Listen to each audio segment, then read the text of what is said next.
Pregnant nurse बहू। सुषमा की बहू विनीता एक हॉस्पिटल में नर्स थी, लेकिन उसे डॉक्टर से भी ज्यादा नॉलेज थी। हॉस्पिटल में सब विनीता की तारीफ किया करते थे। सुषमा का बेटा यानी कि अंकित अपनी बीवी विनीता से बहुत प्यार करता था और उसे अपनी पत्नी की काबिलियत पर बहुत भरोसा था। धीरे धीरे वक्त गुजरता गया और शादी के 8 महीने बाद विनीता प्रेग्नेंट हो गई। मैं बहुत खुश हूँ, मेरा इकलौता बेटा है और अब इसका बच्चा इस दुनिया में आएगा। मैं दादी बन जाऊंगी, दादी।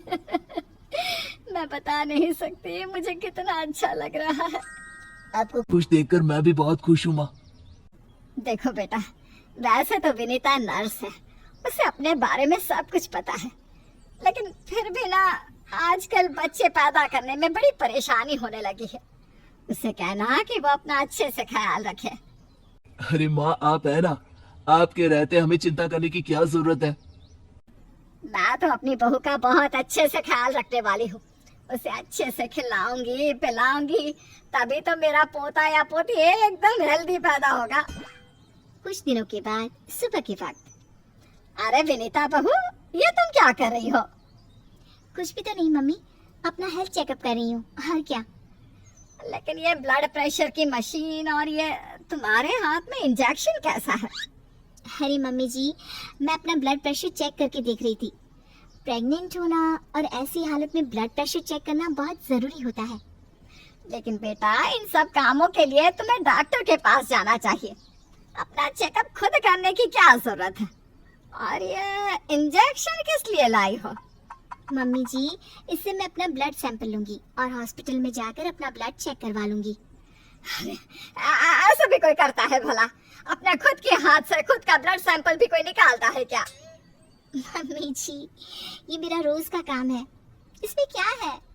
मैं जब खुद से ये सब कर सकती हूँ तो किसी और से क्यों करवाऊँ? अच्छा ठीक है, जैसा तुम्हें सही लगे। कुछ दिनों के बाद सुषमा अपनी बहू को फिर से इंजेक्शन लगाते हुए देखती है और अंकित भी उस वक्त वहीं पर था। अरे विनीता, ये तुम क्या कर रही हो? तुम प्रेग्नेंट हो, इस तरह खुद को इंजेक्शन लगाने की क्या जरूरत है? अब तू ही समझा बेटा। पिछली बार भी अपना ब्लड सैंपल खुद ही कलेक्ट कर रही थी, तब भी मैंने इसे समझाने की कोशिश की थी, लेकिन ये तो मेरी बात सुनती ही नहीं। अरे मम्मी जी, मैंने पहले भी कहा था ना, बड़े हॉस्पिटल में नर्स हूँ मैं, और क्या करना है क्या नहीं मुझे अच्छी तरह पता है। हाँ, लेकिन तुम खुद को इंजेक्शन क्यों लगा रही हो? अरे इंजेक्शन नहीं है, प्रेगनेंसी में कुछ वैक्सीन लगवाने होते हैं, बस वही लगा रही हूँ, और क्या। और फिर एक दिन रात को अचानक विनीता की तबीयत खराब हो जाती है। क्या हुआ विनीता? तुम ठीक तो हो? तुम तो खुद अपना इतना ख्याल रखती हो, तुम्हारी तबीयत कैसे बिगड़ गई? पता नहीं अंकित, ऐसा लग रहा है कि वीकनेस हो रही है, बहुत कमजोर सा महसूस कर रही हूँ पिछले कुछ दिनों से। तुमने तो अपना ब्लड सैंपल दिया था ना हॉस्पिटल में, उसकी रिपोर्ट आई या नहीं? वही आ जाएगी, तब सब कुछ पता चल जाएगा। अगले दिन सुबह के वक्त। विनीता, तुम्हारी ब्लड रिपोर्ट तो आ चुकी है। तुम्हारी बॉडी में तो आयरन की बहुत कमी है, देखो तो जरा। अरे हाँ, इसके हिसाब से तो मुझे ब्लड चढ़ाना चाहिए, वरना डिलीवरी के वक्त बच्चे को प्रॉब्लम हो सकती है। मैं एक काम करती हूँ, ब्लड चढ़वा लेती हूँ।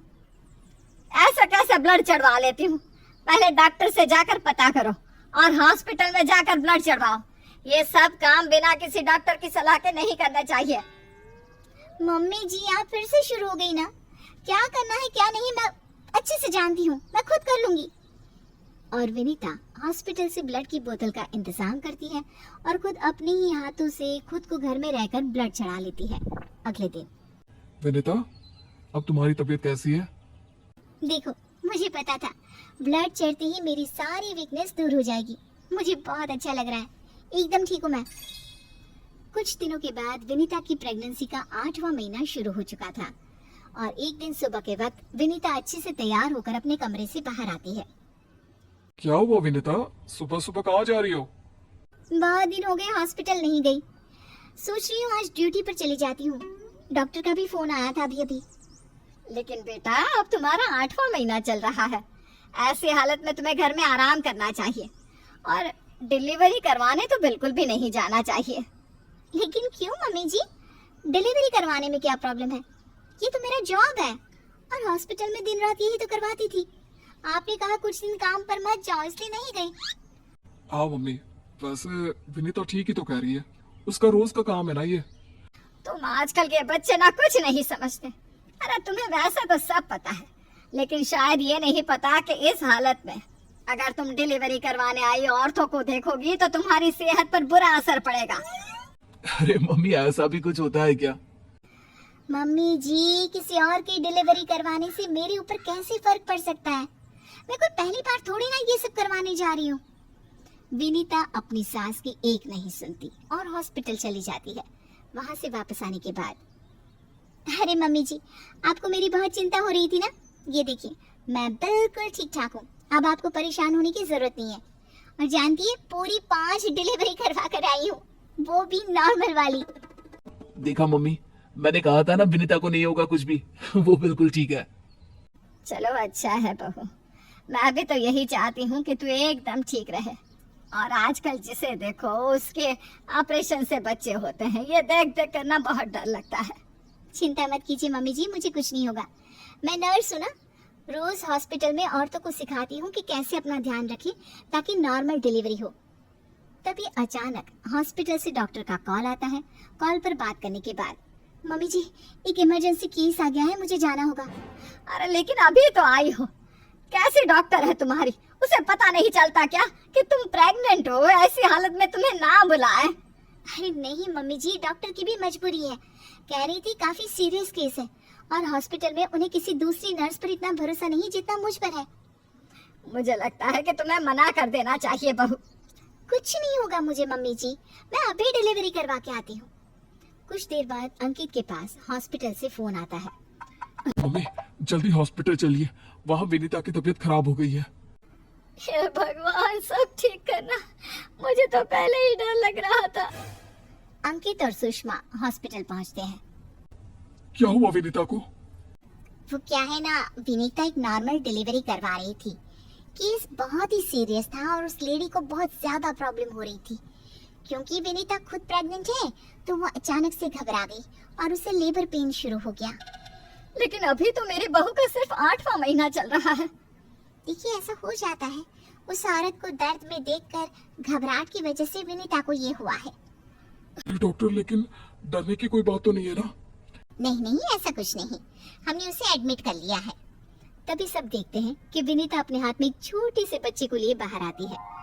अरे विनीता, तुम्हारी तो तबीयत ठीक नहीं थी, तुम्हें दर्द हो रहा था, तुम बाहर क्यों आ गई? अरे दर्द हो रहा था तो क्या हुआ, मैंने वो दवाई ले ली जिससे जल्दी आने वाले लेबर पेन रुक जाते हैं। और वैसे भी डॉक्टर, उस औरत को मेरी जरूरत थी, उसकी देखभाल के लिए मुझे ठीक होना ही था। ये देखिए, इसका बच्चा एकदम सही सलामत है। अरे वाह मेरी बहू, तूने तो अपने तबीयत की परवाह ना करके किसी और की जान बचाई। मुझे तुम पर गर्व है विनीता। ऐसी ही थोड़ी ना वो हॉस्पिटल की सबसे अच्छी नर्स बनी है। मैंने कहा था ना मम्मी जी, मैं नर्स हूँ, मुझे अपने से पहले दूसरों की तकलीफ दिखाई देती है और मैं पहले अपने मरीजों की जान बचाती हूँ, फिर खुद की।